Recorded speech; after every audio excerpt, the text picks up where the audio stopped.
Hello friends, അഗലി latest review. Saraswati അമ്മ എന്തോ ഒരു ടെൻഷനിലിരിക്കുന്ന കണ്ടുകൊണ്ട് നമ്മുടെ യാമിനി അങ്ങോട്ട് അടുത്ത് ചെന്നിട്ട് ചോദിക്കുന്നത്, എന്താമ്മേ ഒരു ടെൻഷൻ? നമ്മൾ വിചാരിക്കുന്നത് നമുക്ക് ശത്രുക്കളില്ലെന്ന, പക്ഷേ നമ്മളോടൊപ്പം അടുത്തുകൂടി നിന്ന് ചിരിച്ചു നിൽക്കുന്നവരായിരിക്കും നമ്മുടെ മുഖ്യ ശത്രുക്കൾ. സരസ്വതി അമ്മയും യാമിനിയും സംസാരിക്കുന്നത് മറിഞ്ഞു നിന്ന് നോക്കുവാണ് അംബിക. യാമിനി ചോദിക്കുന്നു, ആ സംഭവത്തിൽ അമ്മയ്ക്ക് ആരെയെങ്കിലും സംശയമുണ്ടോ? സംശയം ഉണ്ട് യാമിനി, പക്ഷേ തെളിവില്ലാതെ നമുക്ക് മറ്റൊരാളോട് പറയാൻ പറ്റില്ലല്ലോ. പക്ഷെ എന്തായാലും ഞാൻ സംശയിക്കുന്നവരെ തെളിവ് സഹിതം പിടികൂടാൻ എനിക്കറിയാം. സരസ്വതി അമ്മ അങ്ങനെ പറഞ്ഞത് കേട്ടിട്ട് യാമിനി പറയുന്നു, പ്രതാപേട്ടനും രാജുവിനും അവരെ മനസ്സിലായോ എന്ന് എനിക്കൊരു സംശയമുണ്ട്. അങ്ങനെ അവരെ മനസ്സിലാക്കിയിട്ടുണ്ടെങ്കിൽ പതുക്കെ അവരെ പിടികൂടുകയും ചെയ്യും. എന്തായാലും യാമിനി, അങ്ങനെ ഒരു അറ്റാക്ക് ഉണ്ടായത് എന്തുകൊണ്ടെന്ന് നന്നായി. ചില മുഖ്യമായ കാര്യങ്ങൾ എളുപ്പത്തിൽ തന്നെ ചെയ്തു തീർക്കണമെന്ന് എനിക്കൊരു ബോധ്യം ഉണ്ടായി. അതെന്താമ്മേ അമ്മ പറയുന്നത്? മോളെ, എനിക്ക് ഉടനെ തന്നെ ഒരു അഡ്വക്കേറ്റിനെ കാണണം. അഡ്വക്കേറ്റ് സുഭാഷ് ചന്ദ്രനെ. എന്തിനാമ്മ ഇപ്പോൾ അഡ്വക്കേറ്റിനെ കാണുന്നത്? അതിൻ്റെ കാര്യമുണ്ട് യാമിനി. ഞാൻ ആ നമ്പർ മോളെ ഫോണിലോട്ട് സെൻഡ് ചെയ്ത് തരാം. മോൾ അഡ്വക്കേറ്റ് സുഭാഷ് ചന്ദ്രനെ വിളിച്ചിട്ട് എന്നെ വന്ന് കാണാൻ പറയണം. ശരി അമ്മേ, ഞാൻ വിളിക്കാം എന്ന് യാമിനിയും പറയുന്നുണ്ട്. ഇതൊക്കെ അവിടെ നിന്ന് കേട്ടോണ്ടിരുന്ന അംബികയ്ക്ക് ആകെ ടെൻഷനായി. എന്തിനായിരിക്കും സരസ്വതി അമ്മ ഉടനെ അഡ്വക്കേറ്റിനെ കാണുന്നത്? അംബികയ്ക്ക് ആലോചിച്ചിട്ടൊരു എത്തും പിടിയും കിട്ടുന്നില്ല. ആകെ ടെൻഷനോടെ ടെൻഷൻ. അപ്പോൾ ദീപക് അടുത്തോട്ട് വന്നിട്ട് ചോദിക്കുന്നു, എന്താമ്മേ, പുതിയ പ്രശ്നം വല്ലതും ഉണ്ടായോ? എടാ മോനെ, ആ സരസ്വതി അമ്മയെ അവരുടെ അഡ്വക്കേറ്റിനെ വിളിച്ചു വരുത്തുന്നു. ഇപ്പം കിട്ടിയൊരു ന്യൂസാണ് അത് കേട്ടിട്ട് ദീപക് ചോദിക്കുന്നത്, അഡ്വക്കേറ്റിനെയോ? അതെന്തിനാമ്മേ? അതാടാ എനിക്കും അറിയില്ല. എന്തിനാന്ന് ഞാനും ആലോചിക്കുന്നത്. എന്തായാലും പോലീസിനെ അല്ലല്ലോ അമ്മേ, വല്ല സിവിൽ കേസിൻ്റെ കാര്യത്തിന് വല്ലത്തിനും ആയിരിക്കും. എടാ, അത് ക്രിമിനൽ കേസിന് പോലീസിനെ അല്ലേ വിളിക്കേണ്ടത്? നമ്മൾ നടത്തിയ ആ മർഡർ അറ്റംപ്റ്റ്.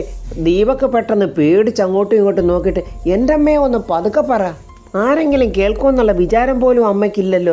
എടാ, അതിന് വാതിലടച്ച് കുറ്റിയിട്ടിരിക്കുമല്ലയോ. ആരെങ്കിലും ഇങ്ങോട്ട് വന്നാൽ അതിന് നമ്മൾ അറിയില്ലേ? എന്നാലും അമ്മയെ നമ്മൾ സൂക്ഷിക്കണം. ആ കാര്യത്തിന് വേണ്ടി എന്തായാലും വക്കീലിനെ ഒന്നും വിളിച്ചു വരുത്തത്തില്ല. മറ്റെന്തോ കാര്യത്തിന് വേണ്ടിയാ. അംബിക പറയുക, അങ്ങനെ ഒരു കാര്യമൊക്കെ ഉണ്ടായിട്ടും എന്താണെന്ന് അറിഞ്ഞില്ലല്ലോ ഇവരൊക്കെ എന്തെങ്കിലും സൈലൻ്റ് ആയിട്ടിരിക്കുന്നത്. ദീപക് അത് കേട്ടിട്ട് പറയുന്നത്, ശരി അമ്മേ, ഞാനും അത് തന്നെ ആലോചിക്കുന്നത്. എനിക്കും എത്ര ആലോചിച്ചിട്ടും അതങ്ങോട്ട് മനസ്സിലാകുന്നില്ല. എടാ മോനെ, നമ്മൾ അറിയാതെ എന്തൊക്കെയോ ആലോചനകൾ ഇവിടെ നടക്കുന്നുണ്ട്. അതൊക്കെ ഇനി എന്താണെന്നാണ് നമുക്ക് മനസ്സിലാക്കാൻ പറ്റാത്തത്. അമ്മേ, സത്യം പറഞ്ഞാലേ ഈ വീട് ഇപ്പോൾ ഒരു യുദ്ധക്കളവാണ്. നമ്മളും അവരും തമ്മിലുള്ള യുദ്ധം. അത് പിന്നെ പണ്ടേ അങ്ങനെ തന്നെ ആടാ മോനെ. എടാ മോനെ, എനിക്ക് മറ്റൊരു സംശയം കൂടെ ഉണ്ട്. ആ സൂര്യമംഗലം കൊട്ടാരത്തിൽ വെച്ച് ഋതിക പത്മാവതിയുടെ ഫോട്ടോ എങ്ങനെ ഇനി കണ്ടു കാണുമോ? അതിന് അവൾ ഫോട്ടോ കണ്ടെങ്കിൽ നമുക്കെന്താ അമ്മേ? അവളങ്ങനെ അവിടെ അമ്മയെ കണ്ടെത്താൻ ഒരു ശ്രമം നടത്തിയാലോ? പത്മാവതിയെ കണ്ടെത്താൻ അവരെല്ലാവരും കൂടെ ശ്രമിച്ചാൽ പിന്നെ നമ്മളങ്ങ് തീർന്നു. അമ്മ പറയുന്നത് കേട്ടിട്ട് ശരിയുള്ള കാര്യമാണ്. ആകെ ഇപ്പോൾ ഒന്നുകൂടെ ടെൻഷൻ കൂടിയല്ലോ അമ്മേ നമുക്ക്. ഈ സമയം ജയൻ സുശീലനോട് സംസാരിക്കുവാണ്. എടാ സുശീല, അതൊക്കെ നമുക്ക് ഒപ്പിക്കാടാ. എങ്ങനെയെങ്കിലും അതൊക്കെ ഒപ്പിച്ചല്ലേ പറ്റൂ. എടാ, ഇത് വേറെ നിവർത്തിയില്ലാത്തത് കൊണ്ടാ. നീ ഞാൻ പറയുന്ന ഒന്ന് മനസ്സിലാക്ക്. ജയൻ അങ്ങനെ സംസാരിച്ചുകൊണ്ട് നിൽക്കുമ്പോൾ നമ്മുടെ കൊച്ചമ്മണി ജയന്റെ പുറകിൽ വന്ന് നിൽക്കുവാണ്. ആഹാ, കള്ളന് കഞ്ഞി വെച്ചവൻ. ജയൻ തിരിഞ്ഞു നോക്കുമ്പോൾ കൊച്ചമ്മണി അവിടെ നിൽക്കുന്നു. ജയൻ അങ്ങ് ഞെട്ടിപ്പോയി. കൊച്ചമ്മണി അവിടെ നിൽക്കുന്നതുകൊണ്ട് ഇനി സംസാരിച്ചാൽ ശരിയാകില്ലെന്ന് മനസ്സിലാക്കിയിട്ട് ജയൻ പറയുന്നു, എടാ ഞാൻ പിന്നെ വിളിക്കാവേ എന്നും പറഞ്ഞ് ഫോൺ അങ്ങ് കട്ട് ചെയ്യുവാണ്. എന്താമ്മേ അമ്മ ഇങ്ങനെ നോക്കുന്നത്? അയ്യോ എൻ്റെ പൊന്നു മോനെ, ഞാൻ നിന്നെ നേരെ ചൊവ്വയൊന്ന് നോക്കട്ടെ. അതെന്താമ്മേ, അമ്മ എന്നെ ഇതുവരെ നേരെ ചൊവ്വയെ കണ്ടിട്ടില്ലേ? അത് കേട്ടിട്ട് ദേഷ്യത്തോടെ നിൽക്കുന്ന കൊച്ചമ്മണി പറയാ, നിന്റെ വിക്രിയകളല്ലേ ഞാൻ കണ്ടിട്ടുള്ളൂ, നിന്നെ ഞാൻ നേരെ ചൊവ്വയെ കണ്ടിട്ടില്ലല്ലോ. നീ എന്തായാലും എളുപ്പം എൻ്റെ കൂടെ നിന്ന് വാ. എങ്ങോട്ടമ്മേ? അതെ, ഒരു വിനോദസഞ്ചാരത്തിന് പോകാന്. ജയനും ദേഷ്യം വരുന്നുണ്ട്. എൻ്റെ അമ്മേ, കളിക്കാതെ എന്തുവാന്ന് വെച്ചാൽ കാര്യം പറയാമേ. എടാ മോനെ ജയ, ആ കമ്പ്യൂട്ടർ ഇടപാടുകാരില്ലേ, അവരെ എനിക്ക് ചെന്ന് നേരിട്ടൊന്ന് കാണണം. അമ്മ എന്തിനാ അതൊക്കെ അവരെ കാണണമെന്ന് പറയുന്നത്? അതെ, പറഞ്ഞ കമ്മീഷനൊന്നും എനിക്ക് കൃത്യമായിട്ട് അങ്ങോട്ട് കിട്ടുന്നില്ല. അതൊക്കെ അവർ കൃത്യമായിട്ട് തരും. ദയവ് ചെയ്ത് അമ്മയൊന്ന് സമാധാനത്തോടെ ഇരിക്കുക. ആഹാ, എനിക്കൊരു സമാധാനവും ഇല്ലടാ. നീ വന്നേ. അമ്മ പറയുന്ന പോലൊന്നും അല്ല. അങ്ങനെയൊന്നും അവരെ പെട്ടെന്നൊന്നും കാണാൻ പറ്റില്ല. പറ്റത്തില്ലടാ, എനിക്ക് അവരെ ഇപ്പം കണ്ടേ പറ്റൂ. അമ്മയെ കാണാൻ പറ്റത്തില്ലെന്നല്ലേ പറഞ്ഞത്? കാണാൻ പറ്റത്തില്ലെന്നോ? കൊച്ചമ്മണി ദേഷ്യത്തോടെ ജയൻ്റെ കഴുത്തിന് കയറി കുത്തിപ്പിടിക്കുന്നുണ്ട്. അമ്മയെ പിടിപെടമ്മേ, വിടമ്മേ. നീ മര്യാദയ്ക്ക് വരുന്നുണ്ടോ ഇല്ലയോ? അതോ ഞാൻ ഇപ്പം തന്നെ മന്ത്രിയുടെ വീട്ടിലോട്ട് പോകണോ? ഞാൻ പറയുന്നത് കേട്ട് മര്യാദയ്ക്ക് വാടാ എന്നും പറഞ്ഞ് പിടിച്ചു വലിച്ച് കൊണ്ടുപോവാണ് കൊച്ചമ്മണി ജയനെ. അംബിക ഇങ്ങനെ തല പുകഞ്ഞ് ചിന്തിച്ചുകൊണ്ടിരിക്കുമ്പോൾ ദീപക് പറയുക, അമ്മേ, വക്കീൽ വരുന്നത് എന്തിനും ആയിക്കോട്ടെ, അതൊന്നും അല്ലല്ലോ ഇപ്പോൾ ഇവിടുത്തെ പ്രശ്നം. ഇവിടെ ഉള്ളവർക്ക് എന്തെങ്കിലും സംശയം ഉണ്ടായിട്ടുണ്ടെങ്കിൽ അത് പ്രത്യേകം ശ്രദ്ധിക്കണം. അമ്മയെയും എന്നെയാണ് അവർക്ക് സംശയമെങ്കിൽ ആ സംശയത്തിൻ്റെ കണ്ണോടുകൂടി അവർ നമ്മളെ നോക്കത്തുള്ളൂ. അംബിക എന്നിട്ട് ദീപക്കിനോട് പറയാം, എടാ മോനെ, ആദ്യം കേട്ടപ്പോൾ എനിക്ക് അത്ര സീരിയസ് ആയിട്ട് തോന്നിയില്ല, പക്ഷെ പതുക്കെ പതുക്കെ ആലോചിച്ചപ്പോഴാണ് അതിൻ്റെ ആ ഗൗരവം എനിക്ക് മനസ്സിലായത്. അമ്മ, എൻ്റെ പേടി വല്യമ്മാവനും രാജുവിനും എന്തെങ്കിലും ഡൗട്ട് അടിച്ചിട്ടുണ്ടോ എന്നുള്ളതേ ഉള്ളൂ. അവർക്കങ്ങനെ ഡൗട്ടായിട്ടുണ്ടെങ്കിലേ പ്രശ്നം ഉണ്ടാകത്തുള്ളൂ.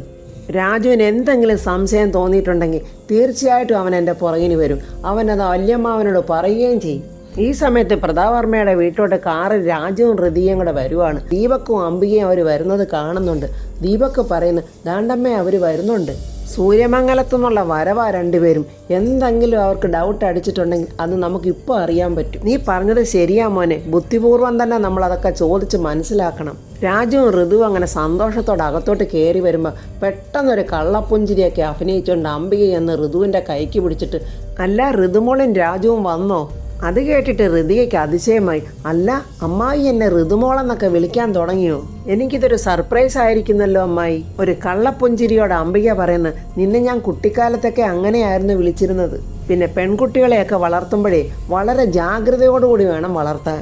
അതുകൊണ്ടായിരുന്നു ഞാൻ നിൻ്റെ അടുത്ത് കുറച്ച് കർക്കശ നിയമങ്ങളൊക്കെ നടപ്പിലാക്കിയത്. അത് കേട്ടപ്പോൾ ഋതിക ചോദിക്കുന്നു, അതെന്താ അമ്മായി പെൺകുട്ടികളെ ജാഗ്രതയോടെ വളർത്താൻ? അവരെന്താ ടെററിസ്റ്റുകളാണോ?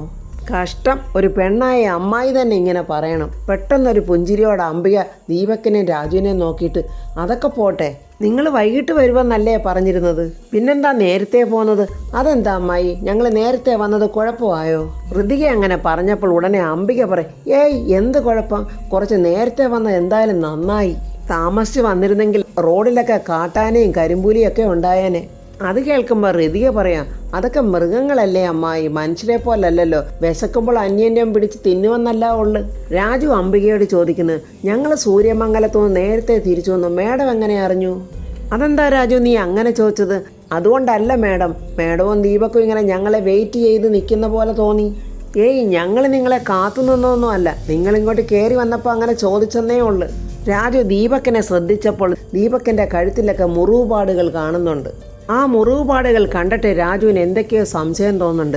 രാജു ഇങ്ങനെ ദീപക്കിനെ തന്നെ നോക്കുവാണ്. രാജു ഇങ്ങനെ ദീപക്കിനെ തന്നെ നോക്കുന്നത് ദീപക്കും ഋതികയും ശ്രദ്ധിക്കുന്നുമുണ്ട്. രാജുവിൻ്റെ ആ നോട്ടം കണ്ടിട്ട് ദീപക്കിനൊരു ചെറിയ പേടി തോന്നുന്നുണ്ട്. പേടിയൊക്കെ ഉള്ളിൽ ഒതുക്കിക്കൊണ്ട് ദീപക്ക് ചോദിക്കുന്നു, എന്താ രാജു നിൻ്റെ ഒരു നോട്ടം, എന്നെ ഒരുമാതിരി സ്കാൻ ചെയ്യുന്ന പോലെ? ഇതെന്താ ദീപക്കിൻ്റെ കഴുത്തിലൊരു ചുവന്ന പാടുകളൊക്കെ, ഇത് വല്ല കടുവ വല്ലതും കടിച്ചതാണോ? ദീപക് ഉടനെ പറയോ, എന്നെ കടുവയൊന്നും കടിച്ചതല്ല, ഒരു ആക്സിഡൻ്റ് ഉണ്ടായതാ. അത് കേട്ടിട്ട് ചിരിച്ചോണ്ട് രാജു ചോദിക്കുന്നു, ആക്സിഡൻറ്റോ, അതും പെടലിക്കോ?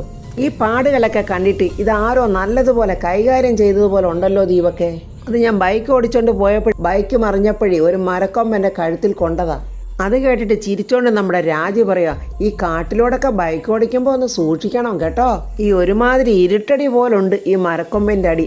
എന്നിട്ട് ഋതികയോട് പറയുന്നത്, മേഡം ഞാൻ വർമ്മ സാറിൻ്റെ ഓഫീസ് വരെ ഒന്ന് പോയിട്ട് വരട്ടെ എന്നും പറഞ്ഞ് രാജു വണ്ടി എടുത്തുകൊണ്ട് പോവുകയാണ്. രാജു അങ്ങനെ പോകുന്നത് കണ്ടുകൊണ്ട് പെട്ടെന്ന് അംബിക ഋതിയോട് ചോദിക്കുന്നത്, തറവാട്ടിലെ ജീവിതമൊക്കെ സുഖമായിരുന്നോ? സുഖം തന്നെ ആയിരുന്നു. എന്താ അമ്മായി സംശയം? അതല്ല ഋതുമോളെ, കോലത്തെ കാര്യങ്ങളൊക്കെ വല്ലതും അറിഞ്ഞോന്നാണ് ഞാൻ ചോദിച്ചത്. അംബികയുടെ ആ ചോദ്യം കേട്ടിട്ട് സംശയത്തോടെ ഋതിക ചോദിക്കുന്നത്, അമ്മായി എന്താ ഉദ്ദേശിക്കുന്നത്? അതല്ല മോളെ, മോടെ അമ്മയെക്കുറിച്ച് വല്ലതും അറിഞ്ഞോന്നാ അമ്മായി ചോദിച്ചത്. അംബിക അങ്ങനെ ചോദിച്ചതും ഋതിക പെട്ടെന്ന് ദേഷ്യത്തോടെ, അമ്മയോ, ഏതമ്മ? എനിക്ക് ഓർമ്മ വെക്കുന്നതിന് മുമ്പ് എന്നെ വലിച്ചെറിഞ്ഞിട്ട് പോയ ആ സ്ത്രീയെക്കുറിച്ച് എന്നോടൊന്നും ചോദിക്കണ്ട. എൻ്റെ അച്ഛൻ വെറുക്കുന്ന സ്ത്രീയാണ് അവർ. എൻ്റെ അച്ഛന് വേണ്ടാത്ത പോലെ അവരെ എനിക്കും വേണ്ട. ഋതിക അങ്ങനെ കുറച്ച് ദേഷ്യമൊക്കെ അഭിനയിച്ച് അംബികയോട് പറയുക. അത് വിശ്വസിച്ചുകൊണ്ട് അംബിക ഇങ്ങനെ സന്തോഷത്തോടെ നിൽക്കുവാണ്. കാറ് ഡ്രൈവ് ചെയ്ത് പോകാനൊരുങ്ങുന്ന രാജുവിനെ പെട്ടെന്ന് ഋതിക വിളിച്ചിട്ട് പറയുവാണ്, രാജു ഓഫീസിലെത്തിയില്ലല്ലോ? ഇല്ലേ? ഇല്ല മേഡം, എന്താന്ന് വെച്ചാൽ പറഞ്ഞോ. രാജു, നമ്മൾ സംശയിച്ചതുപോലെയാണ് കാര്യങ്ങൾ. അമ്മായി എൻ്റെ അമ്മയെക്കുറിച്ച് ചോദിച്ചു. ആഹാ, അംബിക മേഡം അങ്ങനെയൊക്കെ ചോദിച്ചോ? എന്താ മേഡത്തിനോട് ചോദിച്ചത്? അതെ, തറവാട്ടിൽ ചെന്നപ്പോഴേ എൻ്റെ അമ്മയെക്കുറിച്ച് അവിടെയൊക്കെ ഉള്ളവരാരെങ്കിലും എന്തെങ്കിലുമൊക്കെ പറഞ്ഞോന്ന്. അത് കൊള്ളാമല്ലോ മേഡം, ആ വിവരങ്ങളൊക്കെ അറിയാൻ വേണ്ടി ഇവർക്ക് എന്താ ഇത്ര ആങ്സൈറ്റി? രാജു അങ്ങനെ പറയുമ്പോൾ ഋതികയും പറയുന്നുണ്ട്, അതാ രാജു ഞാനും ആലോചിക്കുന്നത്. മേഡം, അംബിക മേഡം ഇത്രയ്ക്കൊക്കെ ഇതിനെക്കുറിച്ച് അന്വേഷിക്കുന്നുണ്ടെങ്കിൽ എന്തായാലും ഇതിനകത്തൊരു പ്രത്യേക റോൾ അംബിക മേഡത്തിനുണ്ട്. അതെന്ത് റോളായിരിക്കും രാജു? രാജു ഋതികയോട് പറഞ്ഞു കൊടുക്കുക, ഈ അംബിക മേഡത്തിൻ്റെ ക്യാരക്ടർ വെച്ച് നോക്കുമ്പോഴേ വർമ്മ സാറിനെയും പത്മാവതി മേഡത്തിനെയും അകറ്റാൻ വേണ്ടി അവരുടെ ജീവിതത്തിൽ ഇവർ ഒരുപാട് പാടുപെട്ട് കാണും. എനിക്ക് തോന്നുന്നത് വർമ്മ സാറിൻ്റെ ഫാമിലി ലൈഫിലും ഇവർ തന്നെയാണ് വില്ലത്തി. ഇക്കാര്യത്തിൽ ഇനി ഒരു സംശയം വേണ്ട മേഡം. അത് രാജു, ഇക്കാര്യത്തിലൊക്കെ ഒരു വ്യക്തത വരുത്തണമെങ്കിലേ അമ്മയെ കണ്ടെത്തിയല്ലേ പറ്റൂ. മേഡം വിഷമിക്കേണ്ട, മേഡത്തിൻ്റെ അമ്മയെ എത്രയും പെട്ടെന്ന് തന്നെ നമ്മൾ കണ്ടുപിടിക്കും. അല്ല, അമ്മമ്മ എന്തെടുക്കുക? അമ്മമ്മ ഞാൻ കണ്ടില്ല രാജു, അമ്മമ്മ എന്തെങ്കിലും തിരക്കിലായിരിക്കും. ഞാനിന്ന് ഓഫീസിൽ നിന്ന് വരുന്ന വഴിക്ക് മേഡത്തിനെയും കൂട്ടി നമുക്കൊന്ന് ഒരുമിച്ചൊരു വഴിക്ക് വരെ പോകാം. ശരി രാജു എന്നും പറഞ്ഞ് അവർ ഫോൺ കട്ട് ചെയ്യുവാണ്. ദാണ്ട കൊച്ചമ്മണി വലിയ പുതിയ ഗെറ്റപ്പിൽ ഒരു മഹാറാണിയെ പോലെ ജയനെയും കൊണ്ട് അവരാ സെറ്റപ്പ് ചെയ്ത് വെച്ചിരിക്കുന്ന ഓഫീസിലോട്ട് വരികയാണ്. അമ്മയെന്ന് കൊച്ചമ്മണിയെ വിളിക്കുമ്പോൾ കൊച്ചമ്മണി പറയുന്നു, എടാ ഈ രാജരാജേശ്വരി വർമ്മയ്ക്ക് അങ്ങ് ഡൽഹി വരെ പിടിപാടുള്ളതാ, അത് നീ മനസ്സിലാക്കിക്കോണം. എൻ്റെ അമ്മ ഒന്ന് നിൽക്ക്. അമ്മയോ? അമ്മയും കുമ്മയൊക്കെ അങ്ങ് വീട്ടില. ഇത് ദാറ്റ് ഈസ് മൈ ഓഫീസ്. ഇവിടെ മര്യാദയ്ക്ക് എന്നോടൊപ്പം നീ ഇവിടെ നിന്നാൽ നീ എൻ്റെ PA, അല്ലെങ്കിൽ വെറും പ്യൂൺ. അണ്ടർസ്റ്റാൻഡ്? കൈവച്ചിരിക്കുന്ന പൊതി നീട്ടിയിട്ട് നമ്മുടെ കൊച്ചമ്മണി പറയുന്നു, യു പ്രൊസീഡ്. ഇതെന്താ അമ്മേ, കോടതിയോ? എടാ ഇതവിടെ വെക്കാൻ. ജയന പൊതി നോക്കുമ്പോൾ കൊച്ചമ്മണിയും പ്രതാപനും കൂടെ നിൽക്കുന്ന ഒരു ഫോട്ടോയാണത്. ജയന അത് നോക്കിയിട്ട് പറയുക, ഇതിലിനി ആദരാഞ്ജലികൾ എഴുതി വെക്കാം. അത് കേട്ടിട്ട് കൊച്ചമ്മണി ചോദിക്കുന്നു, എന്താടാ നീ പറഞ്ഞത്? അയ്യോ എൻ്റെ പൊന്നമ്മേ, ഈ രാജരാജേശ്വരി വർമ്മ ഈ ഓഫീസിൻ്റെ ഐശ്വര്യമാണെന്ന് പറയുമായിരുന്നു. വേണ്ട, മര്യാദയ്ക്ക് നീ എന്നോടൊപ്പം നിന്നോണം, ഇല്ലെങ്കിൽ നിനക്ക് പണിയുണ്ടല്ലോ. ഞാനങ്ങ് സേമിയ പായസത്തിൽ തരും. അവൻ പെറ്റതല്ലേ താരാട്ട് പാടാൻ പഠിപ്പിക്കുന്നു. പ്യൂൺ, പോയി ചായയും വടയും വാങ്ങിക്കൊണ്ട് വട, ഉള്ളിവട. അത് കേട്ടിട്ട് ജയം പറയുക, വേണ്ട ഒരു കാര്യം ഞാൻ പറഞ്ഞേക്കാം, ഇങ്ങനെ ഒരു തട്ടിപ്പ് പരിപാടി കിട്ടിയത് എനിക്ക്. അത് ഞാൻ വളരെ കഷ്ടപ്പെട്ട് വർക്കൗട്ട് ആക്കിയതും ഞാൻ. വിത്ത് വിതച്ച് കതിരി വളഞ്ഞപ്പോഴേ കയറി കൊയ്യാൻ വന്നാലുണ്ടല്ലോ, ഞാൻ കൊയ്യാൻ തന്നെ വന്നതാ. നീ കൂടുതൽ എൻ്റെ അടുത്ത് വിളഞ്ഞാലേ നീ നടത്തിക്കൊണ്ട് പോകുന്ന തട്ടിപ്പ് പരിപാടിയെല്ലാം ഞാൻ രാജുവിനോടും പറയും, വർമ്മ സാറിനോടും പറയും. നീ അങ്ങനെ മന്ത്രിയെയും സർക്കാരിനെയും വെട്ടിച്ചോണ്ട് നടക്കുന്ന കാര്യങ്ങളൊക്കെ വെളിയിലൊക്കെ അറിയുകയും ചെയ്യും. അതൊക്കെ അറിഞ്ഞുകൊണ്ട് വന്ന പത്രക്കാർ നിന്നെ എടുത്തിട്ട് ക്രിക്കറ്റ് കളിക്കും. നിന്നെ ഞാൻ പോലീസിനെ കൊണ്ട് പിടിപ്പിക്കൂടെ. ഇതൊക്കെ കേട്ട് ഫൈന്നിട്ട് ജയൻ അമ്മയോ? അമ്മയല്ലടാ, രാജരാജേശ്വരി വർമ്മ. എന്നെ തമ്പുരാട്ടിന്ന് വിളിക്കടാ. അത് കേട്ടിട്ട് ജയൻ ചോദിക്കും, തമ്പുരാട്ടിയോ? അതേടാ, തമ്പുരാട്ടിന്ന് വിളിക്കടാ. എൻ്റെ ദൈവമേ, ഞാൻ എന്തൊക്കെയാ ഇനി കാണേണ്ടി വരുന്നത്. ഞാൻ പറയുന്നത് കേട്ട് നീ ഇവിടെ നിന്നില്ലെങ്കിൽ നിന്നെ സെൻട്രൽ ജയിലിലോട്ട് കൊണ്ടുപോകും. ഞാനങ്ങ് വരദരാജ മുതലയാരുടെ വീട്ടിലോട്ടും പോകും. വേണ്ട, ഞാൻ പറയുന്നത് കേട്ട് മര്യാദയ്ക്ക് നിന്നോണം. ദാണ്ട് അവന്മാർ വരുന്നുണ്ട്. ആ സമയത്ത് അങ്ങോട്ട് ധരുണും ദിലീപും വരുന്നുണ്ട്. ദിലീപ് വന്നിട്ട് കൊച്ചമ്മണിയോട് ചോദിക്കുന്നു, മേഡം വിളിപ്പിച്ചത് എന്തിനായിരുന്നു? വലിയ ഗൗരവത്തിലും വലിയ മഹാറാണി എന്ന ഭാവത്തിൽ നമ്മുടെ കൊച്ചമ്മണി പറയുക, ചില കാര്യങ്ങളിലൊക്കെ എനിക്ക് കുറച്ചുകൂടെ വ്യക്തത വേണമെന്ന് തോന്നുന്നു. ഈ ജയചന്ദ്രവർമ്മ പറഞ്ഞതൊക്കെ സത്യമാണോന്ന് എനിക്കൊന്ന് അറിയണ്ടേ. ജയചന്ദ്രവർമ്മ സത്യസന്ധനൊക്കെയാ. ചിലപ്പോൾ കാശുകളൊക്കെ കൂടുതൽ വന്നു കഴിയുമ്പോഴേ ചിലർക്ക് ഈ അഞ്ചാമ്പനിയൊക്കെ വരുമല്ലോ. ദിലീപ് ചോദിക്കുന്നു, അതിനെന്താ, മേഡത്തിന് എന്താണ് അറിയേണ്ടത്? അതെ, എഗ്രിമെൻറ്റിൽ നിങ്ങൾ എത്ര ശതമാനമാണ് കമ്മീഷൻ കൊടുക്കാമെന്ന് പറഞ്ഞിരിക്കുന്നത്? ദിലീപ് പറയുന്ന, മേഡം അത് 37% എന്നാണല്ലോ പറഞ്ഞിരിക്കുന്നത്. അതായത് 1,00,000 രൂപയുടെ ബിസിനസ് നടക്കുമ്പോൾ 37,000 രൂപ കമ്മീഷൻ, അങ്ങനല്ലേ എന്ന് കൊച്ചമ്മണി ചോദിക്കുന്നുണ്ട്. അങ്ങനെയാണ് മേഡം എന്ന് അവരും പറയുന്നുണ്ട്. കൊച്ചമ്മണി വീണ്ടും ചോദിക്കുന്നു, അല്ല എത്ര രൂപയുടെ ഇടപാടുകളാണ് നിങ്ങൾ നടത്താൻ ഉദ്ദേശിക്കുന്നത്? അത് മേഡം കോടിക്കണക്കിന് രൂപയുടെ ഇടപാടല്ലേ നടത്താൻ പോകുന്നത്. അതനുസരിച്ചുള്ള കമ്മീഷനൊക്കെ മേഡം നിങ്ങൾക്ക് കിട്ടും. ഓക്കെ, അതൊക്കെ ഒന്ന് അറിയാൻ വേണ്ടിയാണ് ഞാൻ നിങ്ങളെ വിളിപ്പിച്ചത്. എനിക്ക് അവനെയും കണക്കുകളൊക്കെ ബോധിപ്പിക്കണമല്ലോ. പ്രതാപനെ, അവനല്ലേ മന്ത്രി. പ്രതാപനും ഞാനും കൂടെ രഹസ്യമായി നടത്തുന്ന ഒരു ഇടപാടല്ലേ ഇത്. പെട്ടെന്ന് കൊച്ചമ്മണി ഒരു പേപ്പർ എടുത്ത് ദിലീപിൻ്റെ നേരെ നീട്ടിയിട്ട് പറയുന്നു, വേണ്ട, ഇതെൻ്റെ അക്കൗണ്ട് നമ്പറാണ്. ഇനി മുതൽ നിങ്ങൾ കമ്മീഷൻ അയക്കുന്നതൊക്കെ ഈ അക്കൗണ്ട് നമ്പറിലോട്ടായിരിക്കണം. ശരി മേഡം, ഈ അക്കൗണ്ടിൽ തന്നെ അയക്കാം എന്നിങ്ങനെ ദിലീപൻ പറയുമ്പോൾ കൊച്ചമ്മണി പറയുന്നു, ഇനിമേൽ നിങ്ങൾ ജയചന്ദ്രവർമ്മയുടെ പേരിലോട്ട് അയക്കണ്ട. മനസ്സിലായി മേഡം, മേഡം പറയുന്നത് പോലെ ഇനി ഞങ്ങൾ ചെയ്യത്തുള്ളൂ. എന്നാൽ എല്ലാം പറഞ്ഞതുപോലെ ശരി എന്നും പറഞ്ഞ് അവർ പോവുകയാണ്. അവരങ്ങോട്ട് പോയി കഴിഞ്ഞപ്പോൾ ജയൻ്റെ കുത്തിന് പിടിക്കുവാണ് കൊച്ചമ്മണി. നീ എന്നെ പറ്റിച്ചല്ലേടാ. സെൻട്രൽ ജയിലിലോട്ട് നീ പോകണ്ടെങ്കിൽ ഏത്ത വിടറ. ഏത്തയോ? ഏത്തവാഴയല്ല, ഏത്ത വിടറ എന്നും പറഞ്ഞ് ജയനെ ഏത്ത വിളിക്കുവാണ് നമ്മുടെ കൊച്ചമ്മണി. ഈ സമയം രുക്മിണിയും രമ്യയും കൂടെ ഹോസ്പിറ്റലിൽ പോയിട്ട് വരുവാണ്. രുക്മിണി രമ്യയോട് ചോദിക്കുന്ന, മോക്കിപ്പോൾ തലവേദന കുറവുണ്ടല്ലോ? ആ ഉണ്ടമ്മ, ഏതായാലും ഹോസ്പിറ്റലിൽ വന്നത് നല്ല കാര്യമായിപ്പോയി. നമുക്കൊരു ഓട്ടോ പിടിച്ച് വീട്ടിൽ പോകാൻ മോളെ എന്നും പറഞ്ഞ് അവർ ഓട്ടോയുടെ എടുത്തിട്ട് വരുമ്പോൾ ഹരീഷ് അവരെ കാണുന്നുണ്ട്. പെട്ടെന്ന് ഇവരെ കാണാതിരിക്കാൻ വേണ്ടി ഹരീഷ് ഒരു ന്യൂസ് പേപ്പർ എടുത്ത് വായിക്കുന്ന പോലെ ഇങ്ങനെ മുഖം മറച്ചിരിക്കുവാണ്. എന്നാൽ രുക്മിണി എന്നാൽ രുക്മിണി ഹരീഷിനെ കണ്ടില്ല. ആ ഓട്ടോയിൽ തന്നെ കയറി ഇരുന്നിട്ട് രുക്മിണി പറയുന്നു, ആ ശാസ്താ നഗർ വരെ ഒന്ന് പോകണം. ദൈവമേ, ഞാൻ ഓട്ടോ ഓടിക്കുന്നത് അമ്മയും രമ്യേച്ചിയും കണ്ടാൽ എന്തായിരിക്കും എന്ന് വിഷമിച്ചുകൊണ്ട് അവൻ വണ്ടി ഓടിക്കുവാണ്. അപ്പോൾ ഫ്രണ്ട്സ്, എന്തായാലും രുക്മിണിയും രമ്യയും വീട്ടിൽ ചെന്ന് ഇറങ്ങുമ്പോൾ കാശ് കൊടുക്കാൻ നേരത്തെങ്കിലും ഹരീഷിനെ കാണുമല്ലോ.